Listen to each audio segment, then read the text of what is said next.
Hey guys, welcome back to the shack. Been out for a little while, been off with my buddy Max doing some recertifying and a little bit of competition. Made it back to the shop yesterday and have been working trying to get caught up on stove covers and some other orders that I had for different things. Got most of that caught up, and today I had to work on a order from one of my customers, and been working on that. So give me just a minute and I'll show you what I've been doing.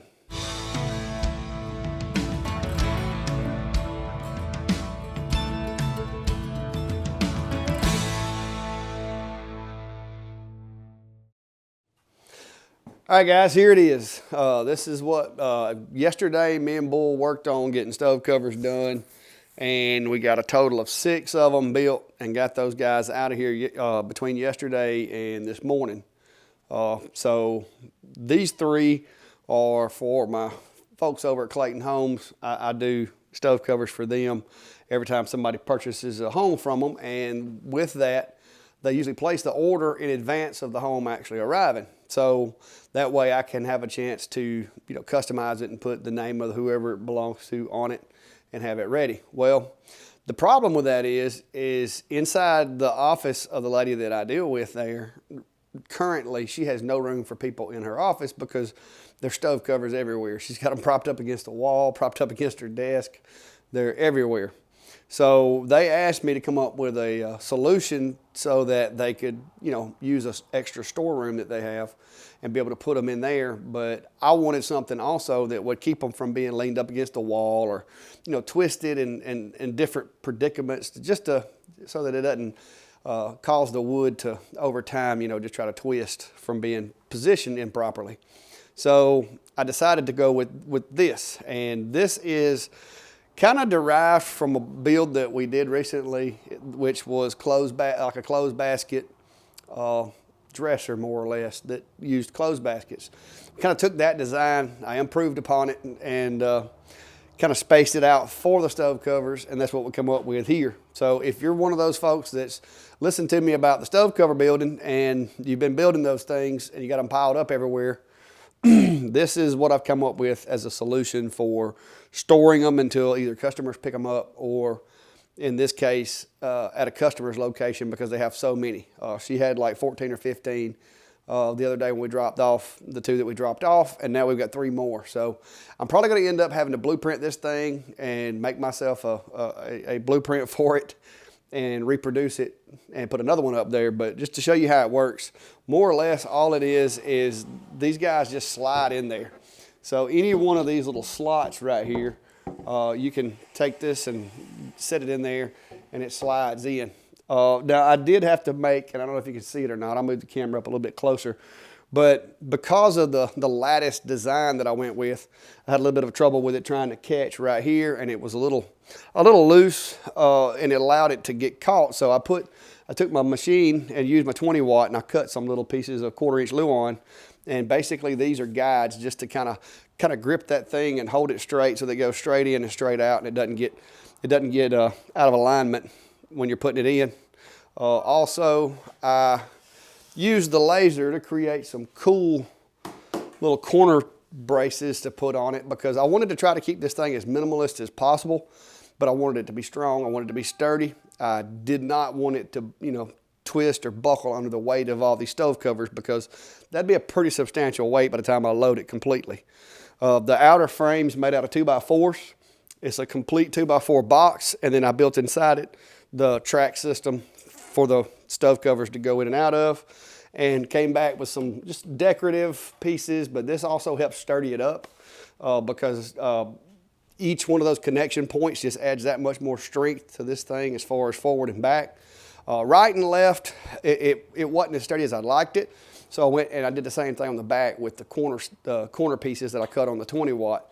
But once we got it put together, got everything on it, all things connected, now this guy is as sturdy as it comes. I don't have any concerns about it, buckling under the weight or anything. And it makes it really easy to keep these things stored.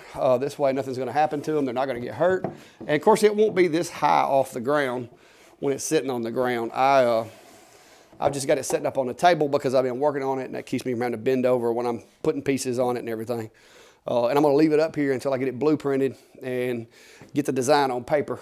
Because one thing that I have learned, especially with something as complex as this, is I can't remember all these measurements. And if I want to recreate this thing exactly, I've got to have a blueprint. So I'm going to come out here tomorrow, and I'm going to go over this thing with a notebook and a pad and try to draw it out.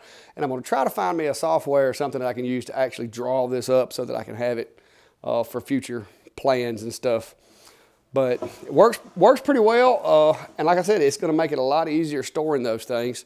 Instead of having them all propped up against the wall, this is a good way of storing them that keeps them from twisting or anything, from being, you know, piled up against each other. It also keeps them from getting scratched or anything like that from another one hitting them. I've got just enough space in between them that allows, you know, you to be able to get them in and out without any problems. So that was a pretty good, I thought this was a pretty good idea, but me and Bull kind of came up with it off of a design that he did on a little clothes basket dresser type thing. And so we took that idea and kind of ran with it on this to try to give us a way of storing these guys and keeping them safe, keeping them clean, and kind of containing them until they can be given to the people that ordered the home and taken to the whatever the what do they call it, a welcome home celebration that they do when they present this, and they show the folks their home after they've got it set up and got it ready to move into. They present these things to them and give them the keys. So I thought it was pretty cool. I'll walk around here and move the camera so you can see a little bit better angle. There you go, guys. Oh, and I added the the Clack Shack rack. I couldn't resist it. I know it's a play on words, but that's what it is. I mean, it is a Clack Shack rack. It was built here. It was made to hold things that I make, and so I felt like that name was suitable for it. And like I said, you can just stack these guys in there, up to 13 of them. I think that's pretty cool. And really, as far as the material wise, I just used regular spruce 2x4s. They weren't the best 2x4s. We had to really pick through them to get any decent ones, but they weren't but about $4 a piece. And a lot of these little pieces here are actually the cutoffs left over from stove cover builds. We did have to make a few of them because I have been using them on other projects as well. But yeah, worked out pretty nice, I thought. All right, guys, I'm sorry that's all I got for today. But like I said, I've been playing catch up. I have obligations to my customers to make sure that I get their stuff done first. And now that I'm caught up with that and I've got this guy done, hopefully tomorrow I'll get a chance to do something creative other than making a really cool rack. Something on the lasers that I can kind of walk you guys through if all goes well. All of the work that I had to get out is done. I got a couple of other stove covers that individuals had ordered, had those picked up today. So should be good to go. But I appreciate you stopping by, guys. And like I said, I'm going to try to keep the content going. This has just been a rough week between being out of town and then coming back trying to play catch up. Been a little rough. But hopefully tomorrow I'm going to get out and do some pretty cool stuff. Maybe, you don't know. I don't know what I'm going to do yet tomorrow, but we'll do something and I'll try to come up with some content that can benefit you guys. I am working on some ideas for Valentine's Day because you all know it's right around the corner, and that is a pretty popular day for laser engraving. Being able to do things, you know, specifically from one person to another, and you give it that personal touch by it being laser engraved. So I've got a few things that I'm going to work on and a few projects that I'm going to share with you guys that y'all might want to try to market just in time for Valentine's Day. So until next time, guys, be safe and have a good day.